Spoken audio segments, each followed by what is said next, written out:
everybody. We're going to be doing a deep dive into 4 Asian countries and talk a little bit more about their backstories and some snacks that come from each. And now I'm going to go ahead and then pass the microphone to my friend. Okay. Hi, I'm Layla and I had Korea. Okay. Today I'll be talking about South Korea. South Korea is located in East Asia on the southern part of the Korean Peninsula, right below North Korea.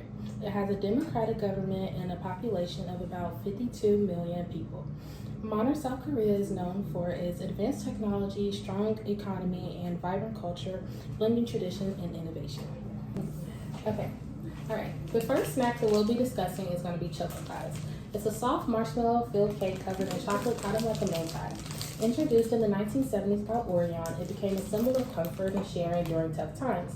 Interestingly, in North Korea, choco pies were so valuable the workers were sometimes paid with them instead of money, showing how much people long for South Korean life.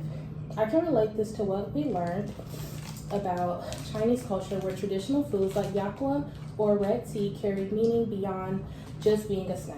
They represented status, sharing, or respect. The second snack is yakgwa, a traditional honey cookie made with wheat flour, honey, sesame oil, and ginger, sometimes with red ginseng added. It dates back to the Goryeo dynasty and considered a luxury food. Often used in rituals or celebration, yakgwa represents prosperity and respect for ancestors. Like with traditional Chinese foods, which we learned were tied to cultural values and family traditions, yakgwa shows how Korean culture preserves history and meaning through food. So now we're going to do Vietnam, and a little bit background about it is that it used to be split into two: the North Vietnam, which is communist, and the South Vietnam, which is anti-communist. And after the Vietnam War, the North won and unified Vietnam into one. So today, Vietnam is not split anymore, and today they are communists, and their government have a mix of, it's more open to capitalism style trade, but the government still stay communist in politics. And today we have spring roll and egg roll. We're going to try the spring roll first.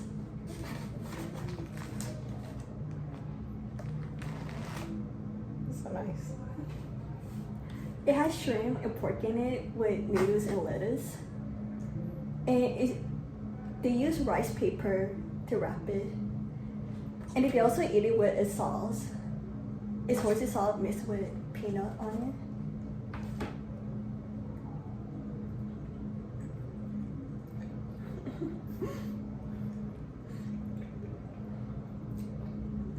So they usually eat this in hot weather, especially during the spring festival. And they also eat it at family gathering and parties. And they handmade them. Everyone make their own spring roll at the party. And I made one before, and it was really hard to hold them. But they're really good.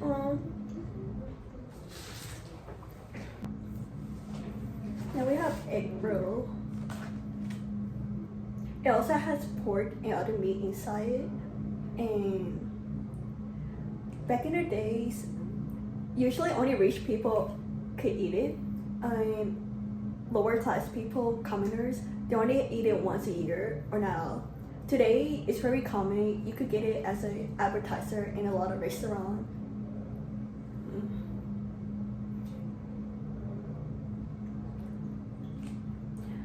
They eat it a lot at a bunch of celebration, especially Lunar New Year. And it's really good.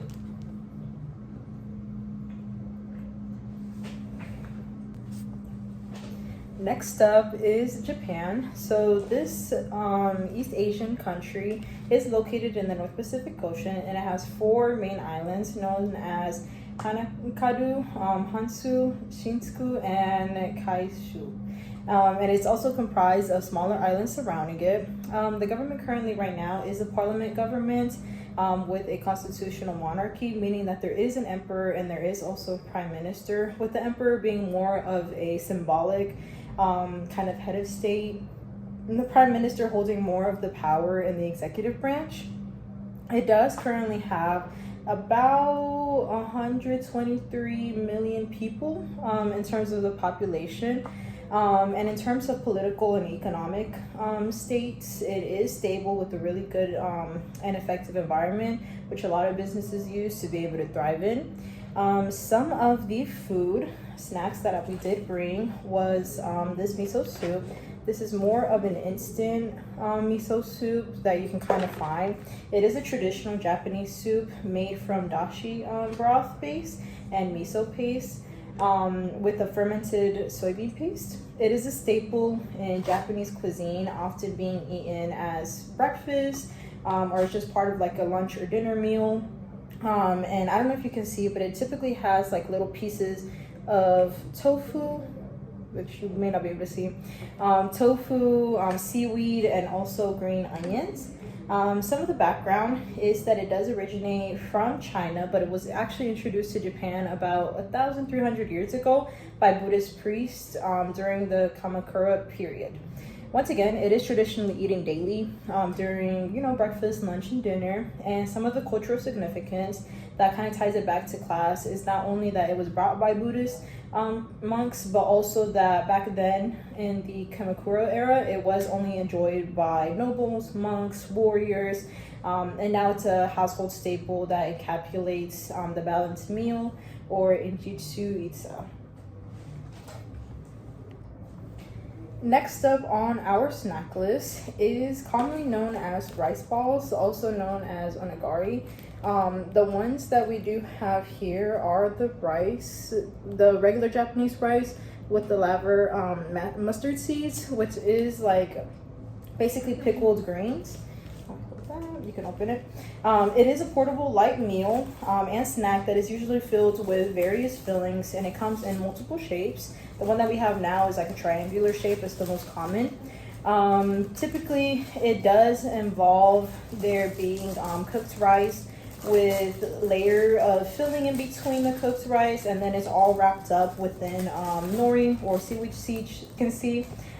These typically do have a slightly salty flavor depending on the combination that's used, especially if you use like a sour pickle, or in this situation, if you use the mixed pickled greens.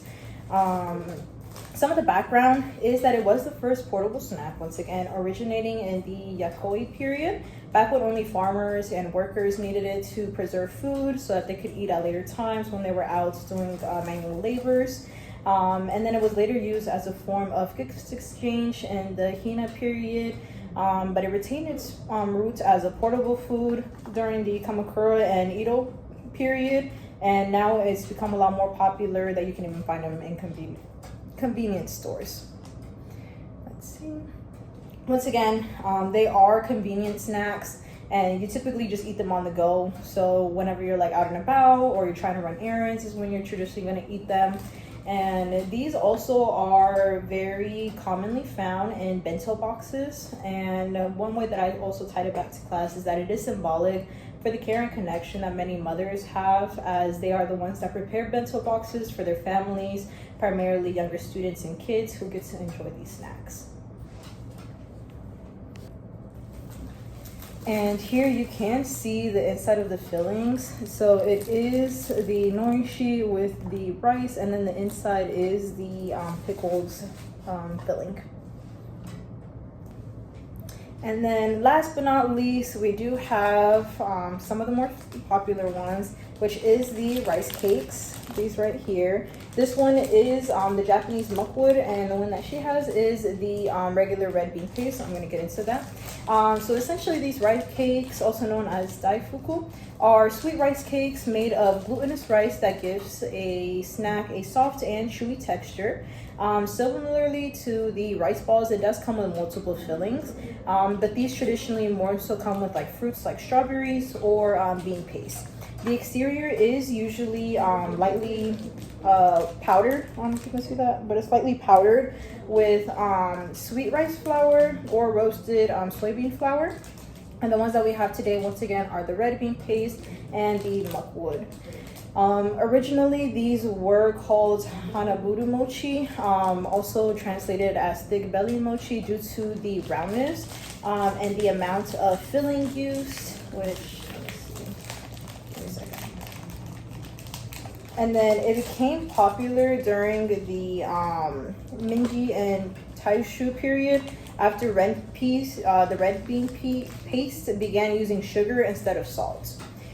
This is actually traditionally reserved for eating during Japanese New Year as well as other spring celebrations. And the kaiji for luck and the daifuku means mixed together, kind of comes together to mean great luck rice cake. And this is the inside of it. Oh god, it's sticking.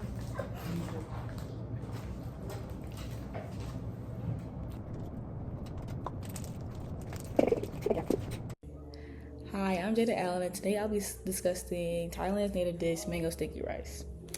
Thailand is located in the heart of the mainland of Southeast Asia, and it occupies a central position on the Indochinese peninsula. It also has a constitutional monarchy with a parliamentary democracy. And as of 2025, their population is around 71.6 million people. So, khao niu mamong, or mango sticky rice as we call it, is an essential dessert in Thailand. It has glutinous rice, sweet ripe mango, and rich coconut milk poured on top. This dish's origins can go back centuries, with the sticky rice being a staple in northern and northeastern Thailand, and also mangoes being cultivated all throughout the country. And this dish also gained popularity during the Ayutthaya period while King Rama II was in reign, and it's elevated in the royal courts, and it just became bigger and became a staple. And it also started to be eaten around like the time like when mango season really is, because it's mango sticky rice. This dish is also typically eaten after your main. Anyways, this dish is typically eaten as a dessert after you eat dinner, and it's most popular during the mango season, which is from March to May. And it's also served as a street food now for all the tourists since it gained popularity. This dish is also offered to monks during the Buddhist alms ceremonies, which reflects them on their values of generosity and spiritual merit. This is the mango sticky rice right here. It's the mango, that's the rice. They also poured some coconut milk on top of it, and I just mixed it up, and we'll be trying it now. Okay.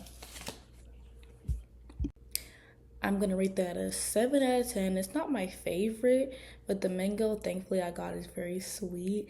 I think it's just the rice threw me off a little bit. It's more of like a texture thing, and it is very sweet with the mango. So I probably would give it a try again, but this dish, 7 out of 10 for me.